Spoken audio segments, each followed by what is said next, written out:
নমস্কার বন্ধুরা, অনিভার্স world YouTube চ্যানেলে আপনাদেরকে স্বাগত। পাবলিক ইনফরমেশন বুকের রিপোর্ট অনুযায়ী জাতিগত গণনা নিয়ে গেজেট প্রকাশিত হলো। এটি হবে ভারতের ১৬তম জাতীয় জনগণনা এবং স্বাধীনতার পরবর্তী ৮ম জনগণনা। তো কিভাবে হবে এই জনগণনা? ডিজিটাল পদ্ধতিতে সমগ্র দেশে ২ দফায় এই জনগণনা হবে। ২০২৬ সালের ১ অক্টোবর মধ্যরাত থেকে প্রথম দফাতে লাদাখ, জম্মু কাশ্মীর, হিমাচল প্রদেশ এবং উত্তরাখণ্ডে, মানে যেগুলো স্নো বাউন্ড এরিয়া, সেখানে জনগণনা শুরু হবে। আর ১ মার্চ ২০২৭-এর মধ্যরাত থেকে দেশের বাকি রাজ্যগুলিতে শুরু হবে জনগণনা।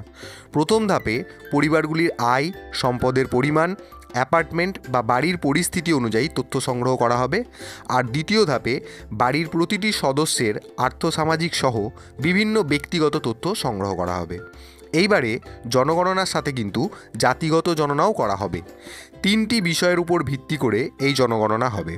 প্রথমত, বাড়িতে লোকসংখ্যা কতজন রয়েছে, দ্বিতীয়ত তাদের বাড়ির সংখ্যা কতগুলি, এবং তৃতীয়ত এক একটি বাড়িতে কতজন করে বসবাস করেন। অর্থাৎ জনসংখ্যার পাশাপাশি বাড়ির সংখ্যাও কিন্তু গণনার আওতায় আসবে এবং সবই হবে কিন্তু ডিজিটাল পদ্ধতিতে। তো যাই হোক, মিনিস্ট্রি অফ হোম অ্যাফেয়ার্স থেকে এই ছোট্ট নোটিফিকেশানটি জনগণনা বিষয়ক সেটি দেওয়া হয়েছে, সেটি আপনাদের সাথে শেয়ার করলাম।